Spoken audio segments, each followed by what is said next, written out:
होगा कि सबसे पहले अपने पैटर्न को समझे। मैं कभी भी कहता हूँ कि एग्जाम के लिए मत पढ़ो, एग्जाम को पढ़ो। ठीक है, एग्जाम को अगर तुमने पढ़ लिया ना, एग्जाम के बारे में अगर तुमने जानकारी प्राप्त कर ली ना, तो मेरे भाई कोई भी ताकत आपको उस पेपर को क्रैक करने से नहीं रोक पाएगी। आपको उस एग्जाम को पढ़ना है यहाँ पे, कि मुझे मैथ्स में कितना जो है वो कवर करने की जरूरत है, मुझे यहाँ पर रीजनिंग में कितना कवर करने की जरूरत है, कितनी मुझे प्रैक्टिस करने की आवश्यकता है, कितना यहाँ पर सेट लगाने की आवश्यकता है, किस लिमिट तक मुझे जाना है। ऐसा तो नहीं कि मैं आउट ऑफ द बॉक्स चला गया हूँ और धनाधन धनाधन क्वेश्चन प्रैक्टिस किए जा रहा हूँ जिसकी हमें कोई आवश्यकता भी नहीं है। तो नहीं, अपने रिसोर्सेज को बहुत लिमिटेड रखो और अपने सिलेबस के अकॉर्डिंग पढ़ो। जबरदस्ती जब ज्योमेट्री नहीं आ रहा तो उसको मत पढ़ो, अलजेब्रा नहीं आ रहा तो मत पढ़ो, ट्रिगो नहीं आ रहा तो मत पढ़ो। यहाँ पे फालतू के एक्सपेक्टेशंस लेके मत चलिए।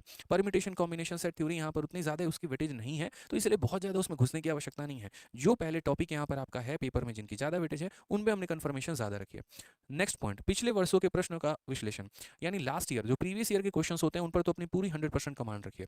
ठीक है, उनके स्मार्ट अप्रोच को जानने की कोशिश करिए, एग्जामिनर के माइंड को पढ़ने की कोशिश करिए कि किस किस पॉइंट पर उसने टारगेट किया था और किस तरीके के उनके सवालों को पूछा था, किस कंसेप्ट पर उसने ज़्यादा जोर दिया था, और हम उनकी ज़्यादा प्रैक्टिस करेंगे। इनफैक्ट जब मॉक टेस्ट भी आप दे रहे होंगे तो आपके माइंड में हमेशा ये थॉट रहना चाहिए कि मुझे इस तरीके से पढ़ाई करना है ताकि मेरे भाई आराम से जो है यहाँ पर पूरा का पूरा हम क्लियर अप कर पाएं।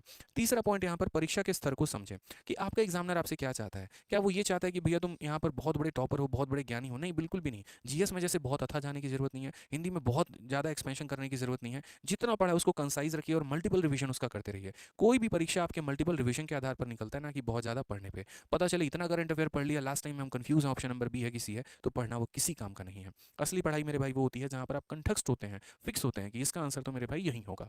ठीक है, रिसोर्सेज को लिमिटेड रखो और मल्टीपल प्रैक्टिस करते चले जाओ। और लास्ट पॉइंट यहाँ पर समयबद्ध रणनीति बनाओ। यहाँ पर वेट मत करो कि वैकेंसी अब आएगी, सरकार की तरफ से सूचना आएगी तब हम पढ़ना शुरू करेंगे। अगर आपके मन में थोड़ी सी भी अलग है यूपीएसआई को लेकर, तो मेरे भाई अपनी तैयारी शुरू कर दीजिए। ठीक है, जो लोग बाद में रेस को स्टार्ट करेंगे ना, तो वो बाकी भीड़ का हिस्सा बनेंगे। आपको भीड़ का हिस्सा नहीं बनना है। आपको मेरे भाई अपनी तैयारी बहुत पहले से शुरू कर देनी है। बाकी लोगों को उतना ही मिलेगा जितना आप छोड़ देंगे। कहते हैं ना कि यहाँ पर फेलियर को उतना ही मिलता है जितना सक्सेस पाने वाला उसके हिस्से में छोड़ के चला जाता है। तो आप सक्सेसफुल इंसान बनिए, फेलियर मत बनिए। अपने यहाँ पर जो है तैयारी पहले करिए, अपना शेड्यूल पहले बना लीजिए, अपनी स्ट्रेटजी पहले बना लीजिए और शुरू से मेरे भाई पढ़ना शुरू कर दीजिए कि मुझे अभी से अपना मैथ्स इतने समय में खत्म कर लेना है, जीएस इतने समय में खत्म कर लेना है, और ये मेरा टारगेट हो, ताकि बाद के समय में यहाँ पर जो है हम सिर्फ और सिर्फ प्रैक्टिस करें। ठीक है, तो इसके अलावा किसी भी भाई का कोई भी डाउट रहता है तो इस कमेंट बॉक्स में आप ज़रूर बता देना। मैं पर्सनली आप लोगों के हर एक कमेंट का रिप्लाई कर दूंगा। अगर आपको वीडियो अच्छी लगी, जानकारी मिली, तो चैनल को सब्सक्राइब और वीडियो को लाइक ज़रूर कर दीजिएगा और आगे लोगों तक भी अपने शेयर ज़रूर करिएगा। ठीक है, तो